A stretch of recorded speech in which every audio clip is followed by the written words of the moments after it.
Ibra yogedde nanga ngamba njaga kutwala US mu America kusamba mpira genda twali tulina olinda visa in January then visa zijja Frank ataliiwo ali ku national team nange nali nsiriiwo nga natambudde ne Haji nga nali ngenze ettake visa zijja nga tetuliiwo kakitegeeza ngezo ziba zinabeeranfu cause appointment date weyitako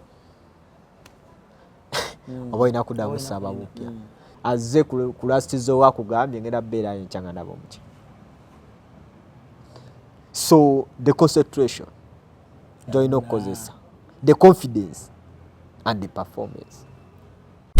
Wano ku Hasi Beauty Parlor tuli bakafulu mu kulabirira n'okuyooyoota ensusu. Tukola facial ne tukupepeta ka face ne kawawera nga aka baby. Tusiba n'okola enviiri mu buli musono songa mu kukola pedicure ne manicure tuwe kansa. Tusala enviiri mu buli musono ate bwe kituuka mu kukola makeup tetumanyiyo mulala. Tuli muyenga ku Tank Hill Road okulira na Italian Supermarket mu basement. Essimu tuli ku noti 72 682 953. Teweerabira saluni egenda okujjayo bulungi bwo n'ekitiibwa kyo ye Hasi Beauty Parlor, a world of beauty. Banga chiku kamera kyogamba okwerabira. CRUZ exclusive gwe mukutukosinze okubanga ate otulabira. ALLANCRUZ ge manya nyongera okwanirizaako yonna gy'otulabira. Abangi nnyo abavubuka muri eyo mwayagala osamba omupiira pa professional level naye oba oli awo ebirooto ne bibeera shattered. Wakoma wakati nekigaana wagenda ku ttiimu ez'enjawulo nekikoma wano oba oluusi n'ozannyako n'omupiira ano mu liigi y'eggwanga nekikoma wakati naye nga omuli oli owulira oba oli awo wali osobola singa wali ofunye ebyo byetaagibwa oba ebyetaagisa okuba nga ate weeyongerayo. Olunaku leero ndi n'omu ku bavubuka bannaffe muvubuka muto naye ali ku Red Bulls ye Salzburg New York Red Bull eri mu ggwanga wali eri America wasambira wali omutendesi omwami Ibrahim Sekajja nga ye coach we naye timu ye yali mu Mane Sadio Mane mwe yasambira okuvaawo agenda ku mundi oya yali mu Salzburg okay. So anyway buuza kuba tulaba wakati emboozi yo kyemanye ejja kunyumira nnyo omwana omuto asamba omupiira wakati gwe kati awooli kitegeeza osobola ovaawo n'ogenda mu Premier League inshallah. Okay buuza kuba tulaba n'oluvanyuma tweyongere mu maaso. Amanya nze Ibrahim Kasule nga abasinga bamanyi nga Owen Baba Junior nga bali mpanga nekine kati ate eryombadde ndimanyi naliwuliranga abaana bafa ba sports ku BBS nga balyogera nnyo Owen Baba Junior nickname era nga ndi former player wa Kiso Giants ne kati ndi ku New York Red Bulls. Yeah. Anake oli mu Red Bulls mu liigi ya America enkulu ey'okuntikko nagisambako nakolayo debut dakika zali 25 naye nga ndi ku ttiimu ey'okubiri. Ttiimu ey'okubiri kwoli gye bayitanga reserve team. Kitegeeza nti ku ttiimu enkulu otera okujjako. Najjako nembeerako ku bench empiira gyali yena then omupiira gwange ogwokutaano nenyingiramu mu dakika yali ya 68. Osamba kifo ki? Nsamba attacking midfield naye nga okusinga nsamba central attacking midfield number 10 naye nga nsobola okusamba nga right 10 or left 10 ne number 8 nsobola ogisamba. Kati nammwe ebyammwe era mu America emisala gyammwe gibeera ku internet bw'oteekako bakugamba nti ono agira bw'ati? Of course professional football ebeeramu ebintu byonna market value mubeeramu ne statistics z'omusambi yonna lifestyle y'omusambi so kitegeeza n'ebyo nabyo bisobola okuba nga gye biri wadde ebiseera ebisinga tebaagala nnyo kuopeninga bintu ebyo nti olumu bireetawo obuzibuzibu nti abantu bonna tebaagaliza okimanyi nti oli asobola oga gundi afuna ssente weziti so kati ebimu babikumanga privacy ya nenge ebyo bisoboka. Okay.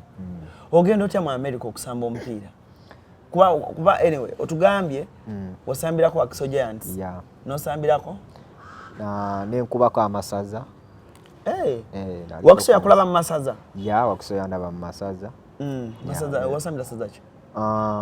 Amasaza gonga sambidde mangi nga manyi oba ononya life.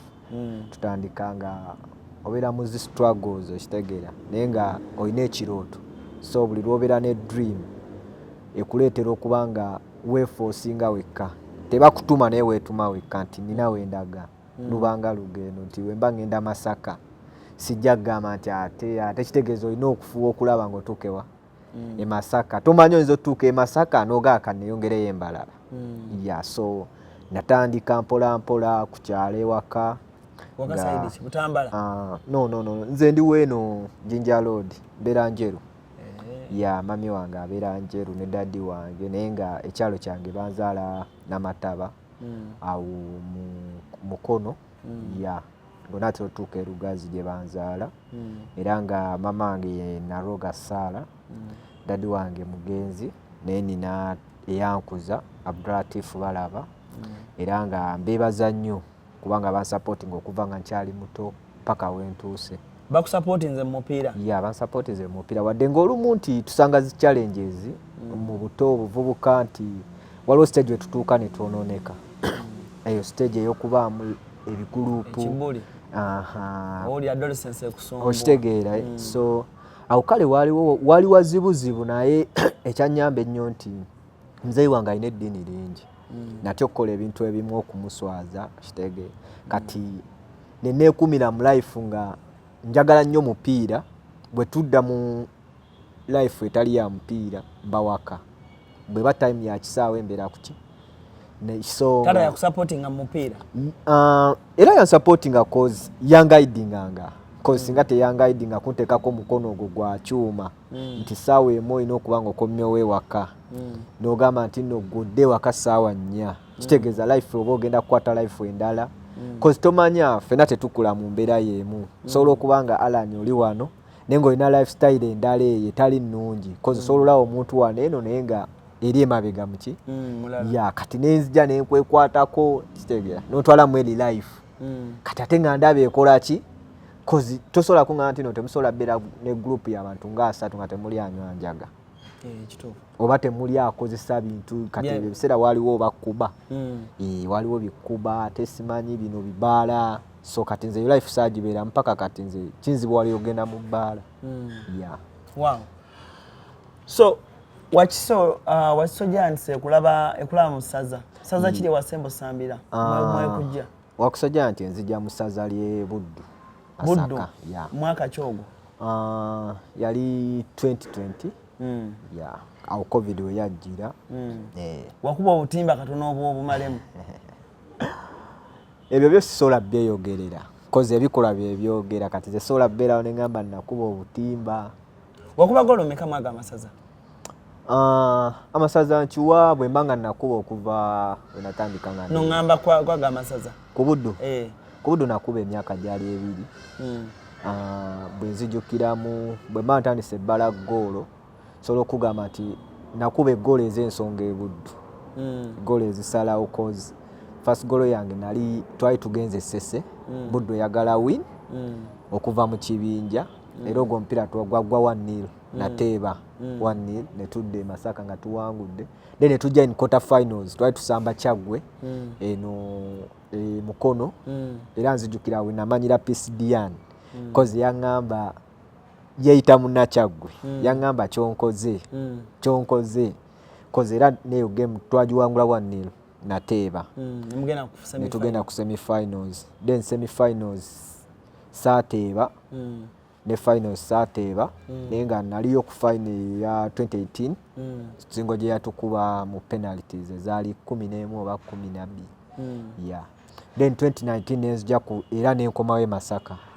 we naleetera Titans kogwo omwaka then nenteebera golo zaali 4 nateeba mu group stages golo 2 nga nteeba Mawogola gwali 0-0 ne ngwawula mu ye7-8 then ne nteeba ne ku game yaddako eya Bulemeezi nayo nateeba then ne nteeba mu knockout stages ku quarter finals nga tusamba Butambala ne nteeba ne ku semi finals nga tusamba Busiro era batugira mu semi finals. Wow. Yeah. So wakisoje kulaba? Yeah, wakisoje ndaba. Naye nga nalina nga club je nalina nsambiramu eno amateur football yeah nalina Nansana. Cause nasomera Nansana. No, Nansana United. Yeah, cause nasomera Nansana yali kuba region by then. Yeah. So wakise katugambe wakise kujja Nansana. Je kugula? Bakugula buguzo bakupasulayo. No. Ompira bwe gwatuka guli ku level professional nti Omusambi batekawo amateeka agavuga omupiira sebikyali biri nti ogenda bugenzi kocha agenda bugenzi najja nakuba akama ne wekyanga noganja gakola ki kitegeeza nti balina omutemwa gwe bateekawo nti omupiira gwaffe tegulinga gwa bazungu tibateekawo omutemwa ne bagamba nti Omusambi ava mu eno level okudda mu eno level balina estimated fee gye bakola ki gye basasula eyo base fee kati yo club ya demo gama nti no Alani Musambi wafa samba bulungi mutuweemu akakadde ekitege so kati bajja ne boogera ne Nansa nawe batyo bulungi ne bakwatagana cause nangi nalina dream nga nkimanyi nti buli level gye nnina okubanga ngendako nina okubanga simalaawo kale myaka mingi cause na strugglinga okubanga nkuba amasaza nga agatali famous Buvuma Butambala then nenzije ekyaddondo wano 2017 then awo ntandikira okufuna amaso gatandikira okukola ki cause lyali mu kibuga twatusambira na ku carpet erugogo so buli omu nandaba then Buddu we yankima ate Buddu kamera nga nnyingi then nemanya kati sola kuba amasaza myaka ate cause awo bali batandise noleeta ebyemyaka so nenve Masaka nengamba kati nali ngenda kuba saza Lisemba 2020 kuba saza genda muki muliji ngekyo nakibagamba n'obagamba tibanenze nkuba Lisemba ngenda muliji yeah cause nalaba nga nsobola osamba muliji ligi teyina kyeyetaagisa nti oba yetaaga kwetikka byuma obeere muzito bw'obeere n'amaanyi mangi nyo mpira just it's a talent buba bwongo naki kyosobola okukola kyoboolina okukola bakujjano Nansana United ogenda kuwa Kiso Giants ngenda kuwa Kiso Giants awo bakugulawo emmeka sente tezaali nnyo tezaali nnyingi cause kyemmanyiiko bagamba Omusambi ava mu regional league ogenda any top league abeera mu 500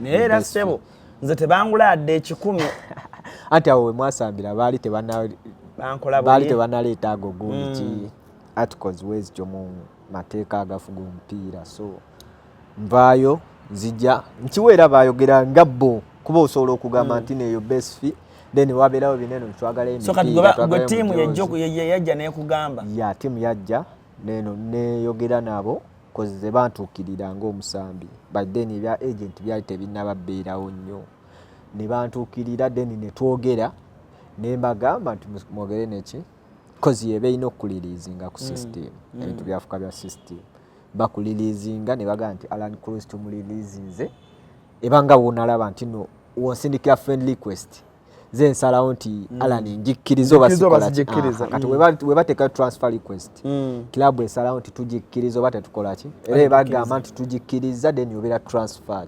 so bajja ne bateesa ne bakwatagana nengenda ku Kiso Giants kuba najiyingiramu nga covid yazze Kiso Giants ogisambira empire meka oba wasamba season meka Kiso Giants ngisambira season tezaali nyingi nnyo cause nzija mu Wakiso half season nteekawo embeera nga wobimanyi nti oba mupya biki so omupiira gubeera nga netuka ekiseera nga siri nnyo favorable eri coach naba nga tansambisa mupiira then season eyaddako nentandika performinga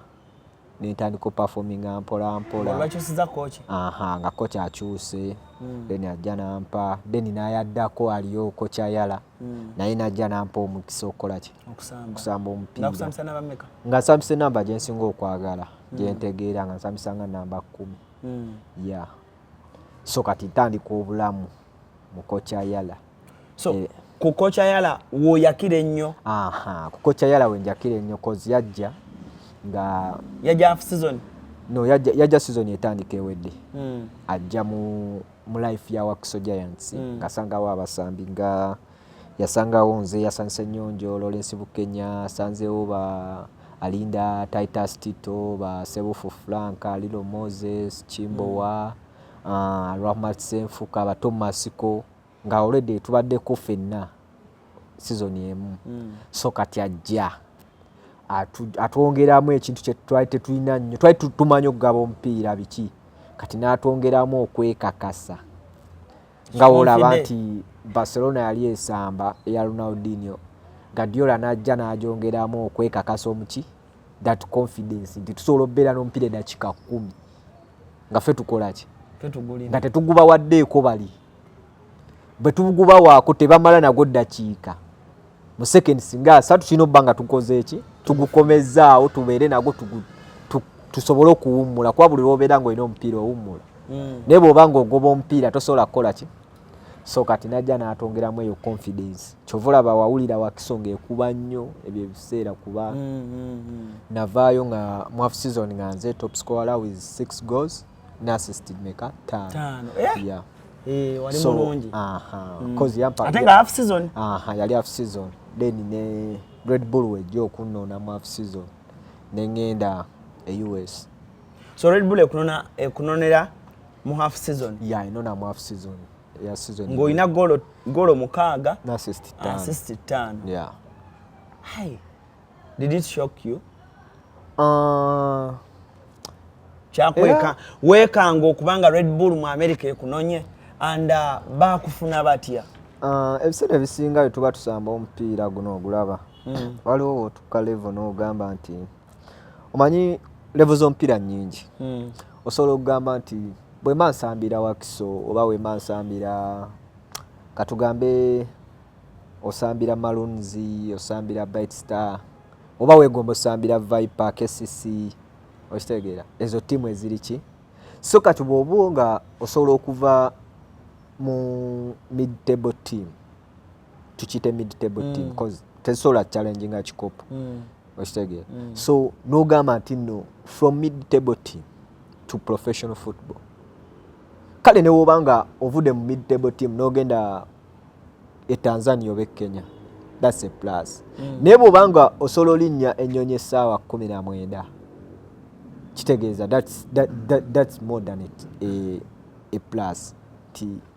Kiba kyeyongeddeko kinene nnyo ku bulamu bwo. So kyankangamu nali sikisuubira nti nno nsobola okuva ku Wakiso Giants ne ngenda mu US wadde nga nalina dream naye nga mmanyi nti nina kugendera mu mitendera bweva ku Wakiso ngenda ku Vipers, KCC Express oba Villa top teams nti awo wenjo at least nja performingira awo okuba eddiiru tomanyi oyinza okuba eddiiru ekutwala Tanzania, Rwanda nga tulaba abasambi basinga aba Rwanda oba ekutwala mu North Africa bawalabu.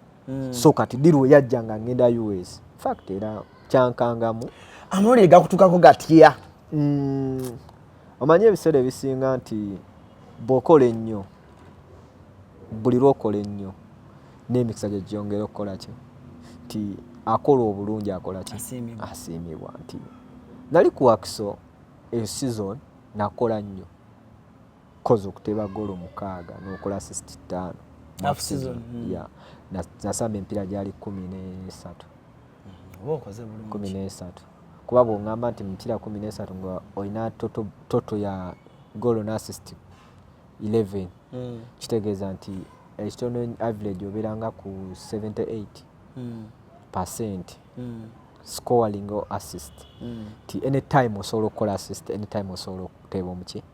Ate nakiraba nga ebiseera ebisinga nti start kati lwe zaatuka ze zitunda omusambi w'omupiira. Bw'oba tolina start kitegeeza Oyagala okutikira ebintu ebiri original okuva mu America ng'amasimu okuli iPhone n'essimu endala, computer, laptops, ebyuma by'eddwaliro, ebizigo by'abakyala, perfume n'ebirala bingi. Weekwate Nairo Cargo Carrier e Boston okutikira ebintu bye byonna. Teweetaaga kutambula ku binona, beesige babikuleetere w'oli. Nairo Cargo Carrier ekuguliza ebintu ebiri original ku mikutu gyonna mu America nga Amazon, eBay, Apple, Walmart, Best Buy n'emikutu emirala mingi olwo ebintu bino n'ebitikka ng'ekozesa emmeeri oba ennyonyi okutuuka w'oyagala. Nairo Cargo Carrier tusangibwa ku kizimbe Masengere Emengo okulira na BBS Telefina. Okumanya ebisingawo tukubire ku simu 0700 389 155 oba 0700 389 147 oba ku website www.nairocargocarrier.com. ebintu byonna osobola okubifuna naye ebiri original nga biva mu America. Nairo Cargo Carrier yebireeta. Tewali kikweyimirira. Bajja gamba ALLANCRUZ amanyi omupiira. Naye kiraga nti omanyi omuki. Statistics tizo nena asambe mpira 10 aina golo 4 aina tackles bweziti aina gundi bweziti bwa defender defender okirialinze mpira clean sheet semeka defender bogenda noteba golo 5 oba top defender cause ogugosi gwa kuteba gwakola ki. So kati namanya nti ekifo ky'ensamba the number 10 central midfielder. You have to assist, you have to score. You have to bid with the pass accuracy. Kitegera. The style of play. Naye matalinga nnyo. Nti fena ba number 10 tuli bangi. Negwe chechi kufulo wenjawo. So akasimu kajja. Akasimu. Tekali kasimu cause. Nze nali sola tukibwako, nali sina management by then. Tinga onagama tu embanja galala ni CRUZ nagwe mpitamu mukola ki omutukako. Nti fe balinga ba contactinga club president. Musata genda haji nga gwe balina okucontactinga okutuuka ku Musambi gwokola ki goyagala anko Musa gwe balina okucontactinga olina kwogera na Musa okutuuka ku Owen Bible. So kati bakola contacts boogera ndoza bamali banga boogera then nze nga tubimanyi oba tomanyi cause tasobola kujja nagamba omanyi Abafirika tulina nnyo excitement.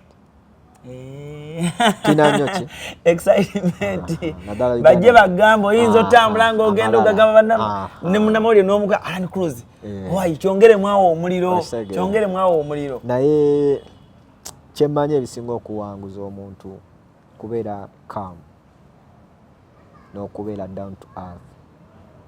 So tunyumiza amawulire gakusanga wa olwo olunaku gajja gatya bakuyita batya otubulye ne kyewalowooza munaye nno ebintu bya Mukama ebyo biraba. Mukama aba yakola entegekazi bw'aba yakutegekera ekintu bw'aba olugendo lwe yalutegeka we luba Mukama tagera kibi. Era bw'oyinza olabanga embeera gy'olimu si nnungi saa zino ALLANCRUZ naye tomanya nkya ekitegeera cause tetwali nnyo mu mbeera nnungi wakiso naye nga tetumanyi nkya kireeta ki. Naye gwe buli lw'osigala ng'okola nti ALLANCRUZ bapresenta bangi naye gwe buli lw'osigala ng'okola Katonda akuliwaadinga nti embeera teyali nnyo nnungi ku Wakiso nti omuntu tosobola gamba nti nno gy'olimu embeera gy'oba oyagala keesinga. So nali after training nga bwe munaamaliza training munaatera otuuka ku game omanyi towards the game then oba oli awo ng'olaba omuntu gw'otalabangako ng'alina waayimiridde waati muzungu no yaliko Kiba Sekajja nali namulabako ennamboole naye nali mu stands baali basamba Ghana nga captain naye ng'oba tosobola kumwetegereza nnyo naye ng'osobola olaba nti oli captain oli gundi shati number 8 so namulabako naye nga saamusembererako naye ng'erinnya ndiwulira Ibrahim Sekajja naye ng'era omanyi nti no dream y'omuntu yenna ofuba nnyo okulaba nga otuukako kale ku muntu ng'oli wayandibaddeyo n'agamba naye njagala tutuukako ku Owen kale ne we mmukwatako obukwasi bwenti oba ne mmugamba gyebaleko kikola ki kimala naye nga tolina osobola kukola ki kutuuka ku musambi wa national team era nga tusigala kubawulira n'olaba mu TV nga basamba kola olunaku nalindya omanyi omuntu we wabawo omuntu gw'olaba n'ogamba oyo si waawa So ajja ayambadde enkofiira ye, ayambadde yali mu t-shirt ya black ne jean ne canvas ya Adidas. Nabyetegereza kuba n'ebifaananyi nkirina. Nayimirira ne Musa nga banyumya ffe training ewedde tutegeka kuddawa waka. Kati nga ajja mpita nga ngamba Ibra sokojje nga mubaja ngamba ki Haji Musa nga Ntuka nga mbuzi ono mumanyi. Kati nga kale nga mulaba ng'ebifaananyi nali mbirabyeko naye nga simutuukangako. Nangamba ono ye Ibrahim Sekajja captain national team ate coach ku New York Red Bulls. Ebitiibwa nengamba bannange kati nambuuza Ibra namutolera salaamu egiddamu nangamba badde njagala kutwala US. Okiwulira ekijja mu matu nga gwe wali omanyi okola kale osambire KCC oba osambire Vipers bakuleetera bagamba nti no Alan tuwadde twagala kutwala Bungereza. Nempulira buli nawulira nga nina kyenfiiringa ekyenjawulo nga ndaba opportunities. Ekiseera kyonna opportunity ejja gwe buli lwokipinga ng'owakinga opportunity ekola ki nangamba kutwala US onaasobola omanyi no nange kati mbeerawe saagala nnyo kubeera nga nyigirwa mu ttooke ne mugamba ate abatali bakwetikka koza alina omanyi omupiira nsobola okusamba omupiira ebiba byakusiba kugaba naye bijjamu nti ate kwesitula mba sijja kukola ki kuba tolaba naye sina maanyi oba omupiira engunajjamu ebikonde sijja kukola ki ne mugamba abatali bakwetikka n'aseka ne Musa n'aseka nangamba nenga oyina ebigambo ne mugamba just sina bigambo naye nze omupiira ngwewulira ngumanyi. Nangamba okay tujja kwogera ne Musa nangamba osobola okugenda naye akaseera ako ebigere byotambula ng'ovaawo tambula nvaayo bonna ne bantunuulira abasambi ne bantunuulira nga nvaayo weeti ebyo ne batandika ekigambo olwali bannaye wabanyumiza ekibadde meeting olwedero oba okiraba cause tuli abasambi bameka mu Uganda. Bw'oba ozaala ni CRUZ n'osaba interview golooza omuntu abaalaba ki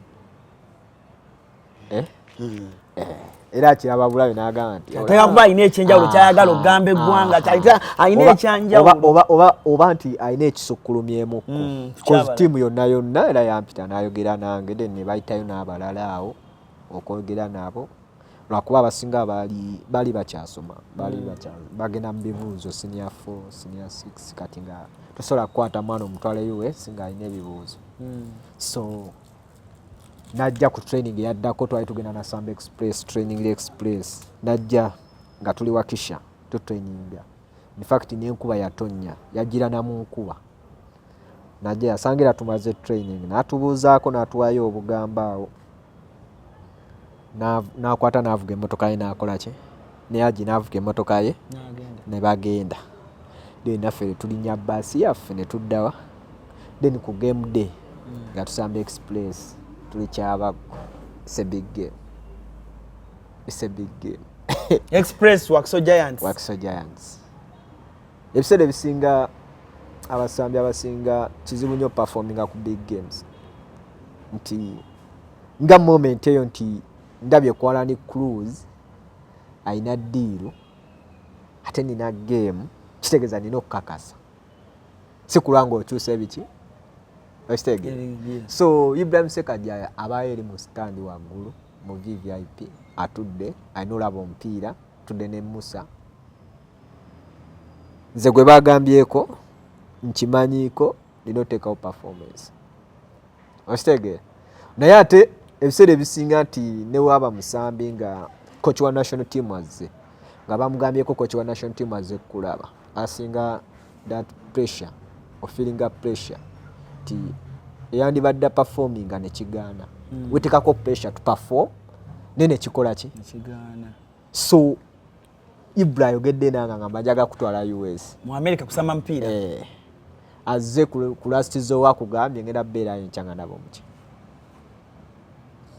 so the concentration join causes the confidence and the performance stege you have to concentrate ono kweja ko pressure tini ato ino performing so kati ompira gujja nga guli waka attendance weri is a big game cause singa twali tusamba oba Blacks power ekyo bo kimanyi ne osamba top team in the league team ezina names ti boyogera ku Ugandan football tosola ko butogera KCC Express Villa kati Vipers kitegeza bo solo performing mpira gwa Vipers kitegezo solo performing ne ku Levenda so mpira gujja gutandika nenga botunula wali eri okola ki olaba sekajja kocha wali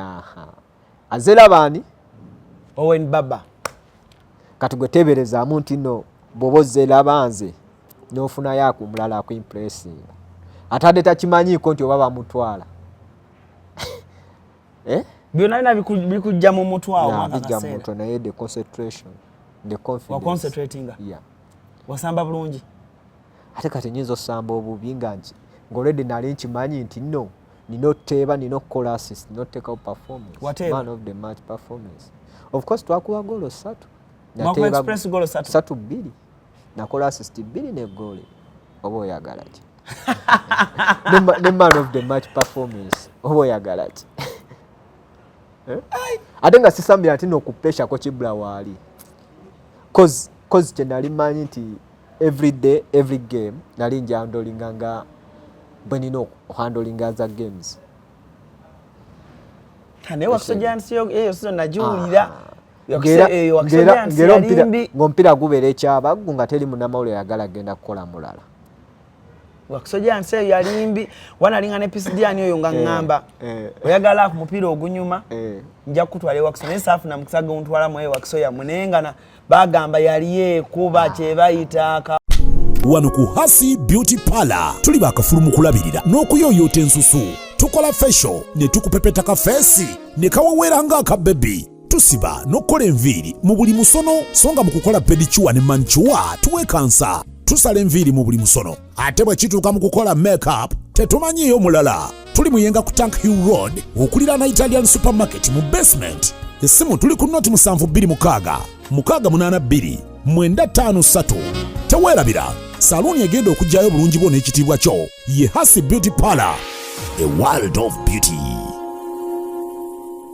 tewali kikweyimirira bajja gamba ALLANCRUZ amanyi omupiira naye kiraga nti omanyi omuki statistics tizizo nena asambe mpira 10 aina golo 4 aina tackles bweziti aina gundi bweziti bwa defender defender okilialinze mpira clean sheet semeka defender bogenda noteba golo 5 oba top defender cause ogugo sigwa akuteba gwakola ki so kati namanya nti ekifo kyensamba ndi number 10 central midfielder you have to assist you have to score you have to bid with the pass accuracy kitegera ne style of play naye matalinga nnyo nti fena ba number 10 tuli bangi negwe kyekikufuula wenjawo so akasimu kajja akasimu tekali kasimu cause nze nali sola tukibwako nali sina management by then tingawo nagamba to embanja galala ALLANCRUZ nagwe mpitamu mukola ki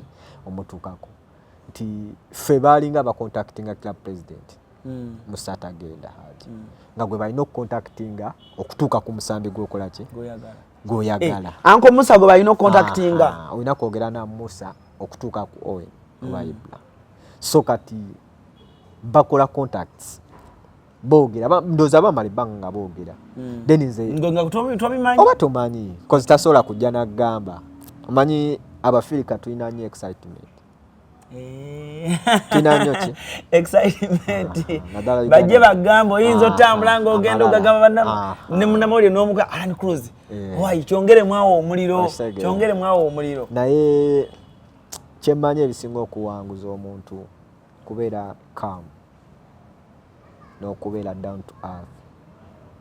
So tunyumiza amawulire gakusanga wa olwo olunaku gajja gatya bakuyita batya otubulire ne kyewalowooza. Munaye nno ebintu bya Mukama ebyo biraba. Mukama aba yakola entegeka ze. Bw'aba yakutegekera ekintu bw'aba olugendo lwe yalutegeka we luba Mukama tagera kibi. Era bw'oyinza olaba ng'embeera gy'olimu si nnungi saa zino ALLANCRUZ naye tomanya nkya. Okitegeera. Kozi tetwali nnyo mu mbeera nnungi wakiso naye nga tetumanyi nkya kireeta ki. Naye gwe buli lw'osigala ng'okola nti ALLANCRUZ bapulezenta bangi naye gwe buli lw'osigala ng'okola Katonda akuliwaadinga nti embeera teyali nnyo nnungi ku wakiso nti omuntu tosobola gamba nti nno gy'olimu embeera gy'oba oyagalako esinga. So nali after training nga bwe munaamaliza training munaatera otuuka ku game omanyi towards the game then oba oli awo ng'olaba omuntu gw'otalabangako ng'alina w'ayimiridde waati muzungu no yaliko Ibrahim Sekajja nali namulabako ennamboole naye nali mu stands baali basamba Ghana nga captain naye ng'oba tosobola kumwetegereza nnyo naye ng'osobola olaba nti oli captain oli gundi shati namba weeti so namulabako naye nga saamusembererako naye ng'erinnya ndiwulira Ibrahim Sekajja naye ng'era omanyi nti no dream y'omuntu yenna ofuba nnyo okulaba nga otuukako kale ku muntu ng'oli wayandibaddeyo n'agamba naye njagala tutuukako ku Owen kale ne we mmukwatako obukwasi bwenti oba ne mmugamba gyebaleko kikola ki kimala naye nga tolina osobola kukola ki kutuuka ku musambi wa national team era nga tusigala kubawulira n'olaba ku TV nga basamba so kola olunaku nali ndya omanyi omuntu we wabawo omuntu gw'olaba n'ogamba oyo si waawa so ajja ayambadde enkofiira ye ayambadde yali mu t-shirt ya black ne jean ne canvas ya Adidas nabyetegereza kuba n'ebifaananyi nkirina nayimirira ne Musa nga banyumya fe training ewedde tutegeka kuddawa waka kati nga ajja mpita nga ngamba Ibra sokojje nga mubaja ngamba ki Haji ye Musa nga ntuuka nga mbuuza ono mumanyi kati nga kale nga mmulaba ng'ebifaananyi nali mbirabyeko naye nga simutuukangako nangamba ono ye Ibrahim Sekajja captain national team ate coach ku New York Red Bulls ebitiibwa engamba bannange kati nambuuza Ibra namutolera salaamu egiddamu nangamba badde njagala kutwala US okiwulira ekijja mu matu nga gwe wali omanyi okola kale osambire KCC oba osambire Vipers bakuleetera bagamba nti no Alan tuwadde twagala kutwala Bungereza nempuliranga buli nawuliranga nina kyenfiiringa ekyenjawulo nga ndaba opportunities ekiseera kyonna opportunity ejja gwe buli lwokipinga ng'owakinga opportunity ekola ki nangamba kutwala US onaasobola omanyi no nange kati mbeerawe saagala nnyo kubeera nga nyigirwa mu ttooke ne mugamba ate abatali bakwetikka kozi alina omanyi omupiira nsobola okusamba omupiira ebiba byakusiba kugaba naye bijjamu nti ate kwesitula mba sijja kukola ki kuba tolaba naye sina maanyi oba omupiira gunajjamu ebikonde sijja kukola ki ne mugamba abatali bakwetikka n'aseka ne Musa n'aseka nangamba nengoyi n'ebigambo ne mugamba just sina bigambo naye nzo mpira ngwewulira ngumanyi. Nangamba okay tujja kwogera ne Musa. Nangamba osobola okugenda. Naye akaseera ako ebigere byotambula ng'ovaawo. Tambula nvaayo bonna ne bantunuulira abasambi. Ne bantunuulira nga nvaayo weeti. Ebyo ne batandika ekigambo. Olwali. Bannaye. Wabanyumiza ekibadde meeting. No, olwedde era oba okiraba. Cause tuli abasambi bameka mu Uganda. Bw'oba ozaala ni CRUZ n'osaba interview golooza omuntu abaalaba ki? Era kiraba bulabe n'agamba nti ateka kuba alina ekyenjawulo kyayagala okugamba eggwanga alina ekyanjawulo oba nti alina ekisukkulumyemukko. Cause ttiimu yonna era yampita n'ayogera nange then ne bayitayo n'abalala awo okwogera nabo lwakuba abasinga bali bakyasoma bagenda mu bibuuzo senior 4 senior 6 kati nga tosobola kukwata mwana omutwale US nga alina ebibuuzo.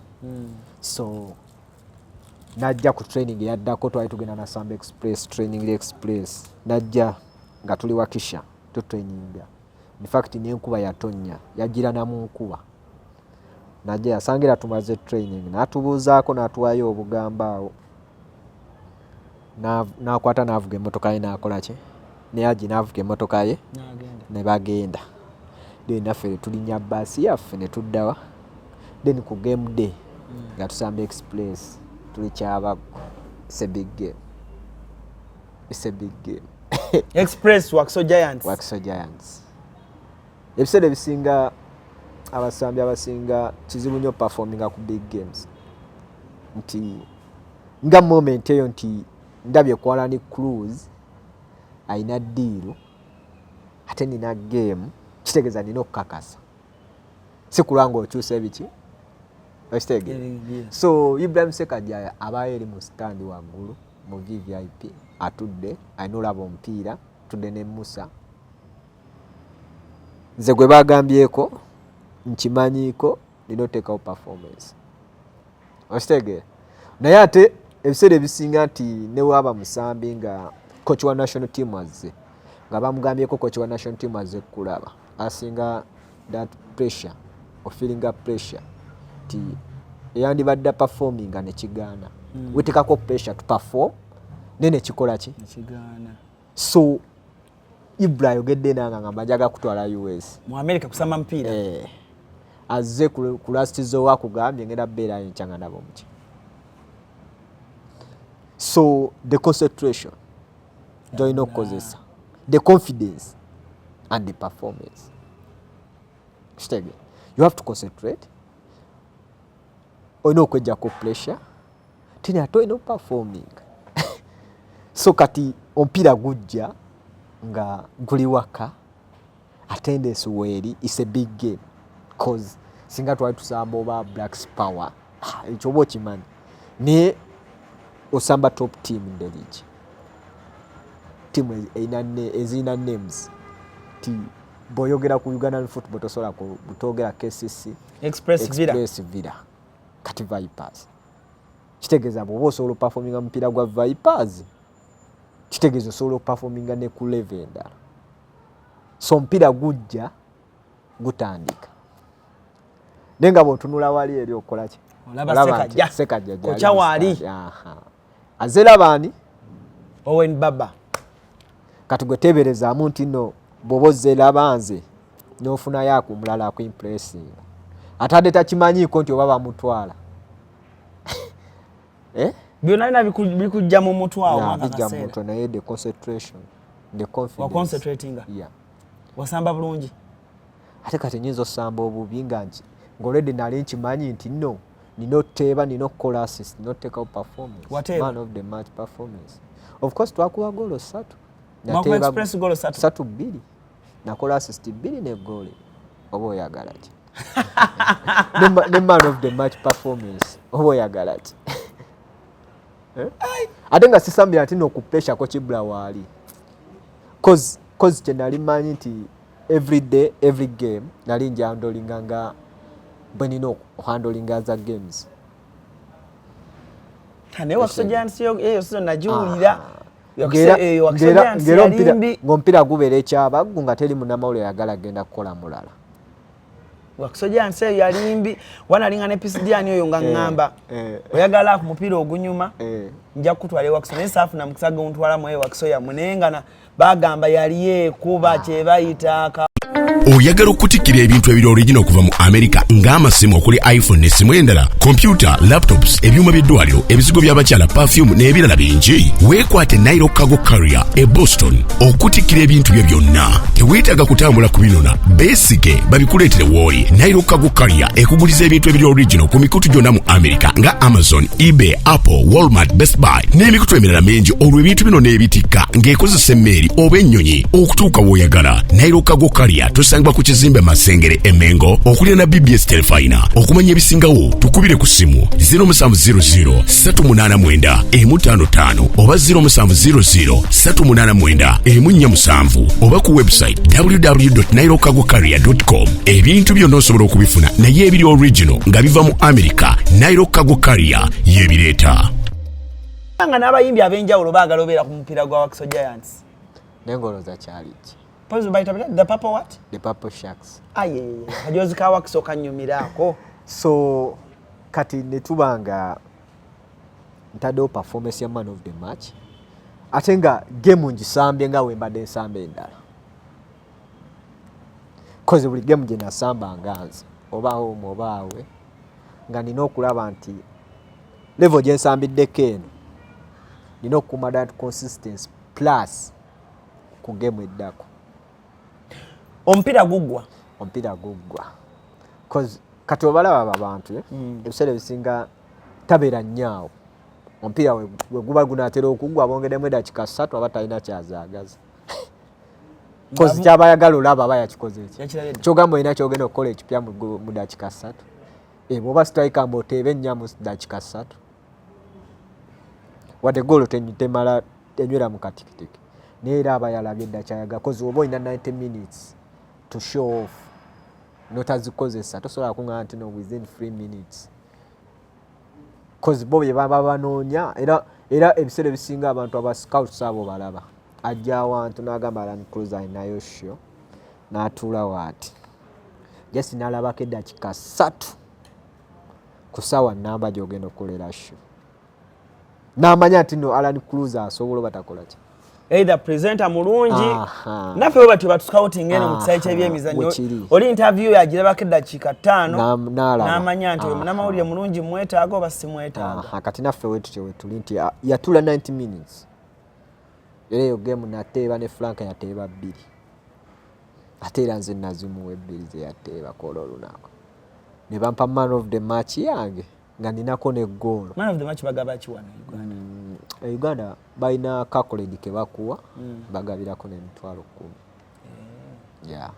So kati Ibra atambula agenda ne ajja akola ki ne tufuna winning bonus tuli basanyufu aina dream. Wakiso Giants egaba winning bonus? Yeah, bagaba winning bonus. Buli Musambi? Yeah. Kabaka sente? Kame. By then try to funa emitwalo 8. Tewaba wabi. Tewaba wabi kuba it's a mid team, it's a kati olo kati Vipers chiri chitya. Yes. So buli wamu bagabanda. Segment buogoba. Ate winning bonus aoma nnyo kati okubye express. Esanyu. Kasente. Aina dream oli mu dream yo. Cause tosobola kungamba nti no nazera aba Musambi nateka man of the match performance nabanga ta performance bulungi.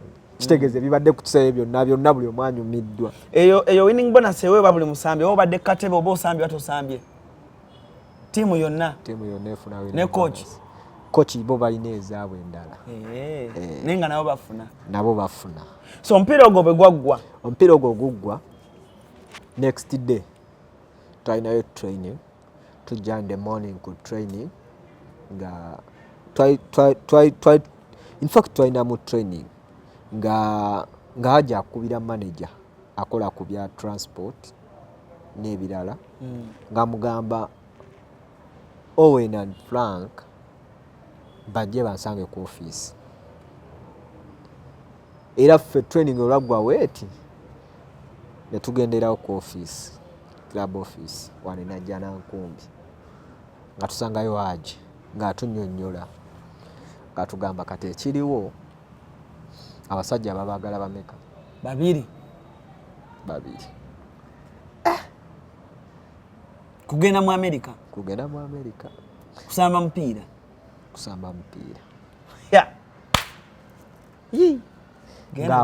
ng'akwata essimu ye ng'agamba contract yino alina omuwala yali akolayo mu ofiisi bamita Sandra ng'amugamba agenda ofotokopingiremu ki zino pages ozireete ng'agenda azikola azifotokopingamu aziprintinga ng'akola ki ng'azireeta kati nga kitegeeza nti kasita ogira bw'oti obawa mu America butereevu wagano sayininga alandi nayo kali badde kalimi ka penning nga koyina okukozesa ne olwandibadde lulimi ne twandibadde tukozesa wano teeka mu ink okole ki kozi buli omu ekirooto ky'omuntu kubeera nga afuna obulamu obulungi topu kweyo top level kituufu olaba omuntu akayanira kugenda wano UAE omuntu ng'agamba gyagenda Dubai gyagenda Saudi Arabia Oman ngaye ekirooto kyagamba mukama ne mala ngenda awo nkole naye ng'omulimu gwagenda okukola ssaawa 8 era nze pa respect nnyo abantu abakola omuntu abeera mu haso n'asolinga life obulamu si bwangu alani ne gwe teberezaamu ng'ogenda beera awantu kale katugambe nti otandika okukola oba n'essaawa mmeka eza training 2 hours a day ng'oggyeko bino nti olina otuuka in time to have a rest okitegeera okukola bino then ne after training olinayo nga like 1 hour ayagala okugendako kale katugambe mu ice oba oyagala agendako mu gookya nti after training oba ne time gw'omanya oba oddayo ewaka ssaawa mmeka naye nga wakukoledde essaawa mmeka n'osasulwa okitegeera nti eyo moment tosobola kuŋŋamba nti nno okussaako omukono ŋŋaana okussaako omukono genda US cause it's a dream kumanyi bameka abaagala visa ye US nga gamba ntambudde emyaka ejja kuba efuluma oluvannyuma lwa myezi emeka kati bwe teeberezaamu bagikumma emirundi emeka n'ogendawo ku embasi ensambya ne baggaana okukuwa kati ng'olina olinda emyezi emirala 3 oddemu osabe ki ate sente tebazizza kasita bakugojja ne bakola interview n'ogigwa ng'oddamu oteekayo endala Haji akulaga contract atulaga contract bazifotokopingamu wali bazituleetera muyiwako emikono ng'olina otwala obudde osomemu wasoma ate lwaki nze awo mba nayiyeeko buyiyi ebisigadde ndabira eyo no ebiseera ebisinga oba olina eryo kale omanyi we tusomedde life y'okusoma nti buli class olina kyoyongerako mu kuddamu ekibuuzo n'okumanya bwe twansalinganga mu primary so we twakolanga mu high school ti primary wawangayo ansayo neekomaawo then netudda mu secondary ng'olina okukibalagulafu namba onnyonnyola olina okunnyonnyola nti n'otuuka mu HS n'owaayo gundi ng'olina okuteekawo paragraph 3 walina agent by then nali nfunye agent nali nfunye agent era bamuyita Ndawula Rogers era abeera Nansana alina ofisi ye eri awo Wandegeya oyo akutegeerera ebibyo yantegeerera ebyange era ALLANCRUZ okunsaba interview nosanga nongamba mbadde njagala interview nsooka kugamba soko lindeko kyegeza okutula wamugambye alina obbanga akimanyi nina omugamba ate nina otegeeza club owa media wa club mu America tinnayo interview Nebintu byava wala nebyo byemutusanga ku makuba awo mpakinzeemu awo nkwata ssebo. Owaaye soko otubulire. Alina okumpa appointment. Nongamba nti Ibra mbadde oba Owen mbadde njagala interview ngera yewakola. Nonga tujja tutegeeka tukoleyo ki. Then nenasesingamu nemmanya nti no budde weebuti ne weebuti era lwesaasobola olwasooka nakugamba.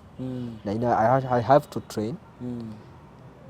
Nenyingira mu time ya training nenvayo late ate mba neetagayo time ewummula ngenda owummulamu nakoowa nnyo datide obudde bugenze era nakugamba mwana simanyi nongamba isooka tufune olunaku ki kati ate ogenda okumpa olunaku nga lumu February olwaleero ofuna olunaku notegeza agent wo notegeza ne club negigamba agent wo naye natwala obule n'agamba nti ALLANCRUZ yani katumulabeko no ebiseera ebisinga nti kibeera ku kiki bagenda okukubuuza na kiki ogenda okwogerako cause eriyo bannamawulire asobola okubuuza ekibuuzo ekiteetaagisa kubuuzibwa muntu asobola okubuuza ekintu nga tekyetaagibwa wulira oba nga tekyetaagibwa kubuuza muntu kyova olaba nti ebiseera ebisinga newe tuba nga tumaze game olina time yonna wamala etakugwako bugwe kukolako ki olina time yonna ate alina laba media personality wa club namuga tuwadde twagala ku gundi so olina time egenda n'owummula n'onaaba najja n'akugamba nti tuwadde twagala interview ate abeerawo waati abanga bodyguard wa Messi awulire bye babuuza tibyetaagibwa okukola ki okubuuzibwa so wangamba oyagala interview negamba tujja kukola ki tujja kwogera era ne twogera bulungi paka weekoze ki so musayininga omala okusayininga muvadde e Kampala wayitawo bbanga ki tusayininga contract yali ya omanyi kati ebintu byafuka bya wiring contract agisayiningira ku ssimu n'eddayeeri bya technology tebikyali byammwe nti ala tulina okunoonya e Masaka banna tujiteke ku DHL ate iddeyo bya wiring nti osayiningira ku ssimu ekyo tunekikola ki screen board ekiggwa so twasayininga ate abye ebiseera waliyo ne national team CHAN twasayininga era olwavaawo ne tugenda mu kampu tulina kampu ya essanyu lye mulina essanyu lyo lyali lingi cause ebiseera ebisinga nti okolera kisinga Haji ojjukira kugamba bigambo ki ng'omaze okusayininga contract Haji Musa Haji y'omu ku bantu abanzikiririzaamu era Ibrahim Sekajja okujja Uganda yali azze nga akimya abasambi naye okusinga alina gwe yali anoonye yali Titus because by then Titus yali aperforming ali ku national team naye nga Titus yakasaninga contract eriko emyaka emeka so Ibrahim Sekajja okujja nga gwakimye Haji n'amugamba nti ninayo ne gundi njagala ALLANCRUZ naye ninayo naki oba nga balina gwe bakimye oli n'agamba naye mukimye oyo naye eriyo ne ALLANCRUZ mukamuki mubi osegeera kati naye n'amugamba nti waliyo ate omulala bw'oba osobola batwale bameka babiri kati olunaku lwero Ibra ngamba nja kutwalayo Titus era ye Frank Titus Sematimba Titus Sematimba Sematimba so Titus contract yali mpya contract yali mpya ate nga ye alina agency ate nga nze sina agency contract bweba mpya kitegeeza omuzannyo weba museera nnyo biseera ebisinga abawa bbeeyi ate ekirala nti mubaamu agency ate ebintu bya agency ebyo bimanyi ne waabagwe olina management nti bwe tuba twagala obookinga ALLANCRUZ mubaako bemwogerako nabo so kati awo nawo waliwo ko ebintu ebyali difficult ate nga n'ekirala nti balaba tukuba ennamba emu most time wadde nga ye olumu akuba emabbali naye kati okusinga baali baagala omuntu akuba mu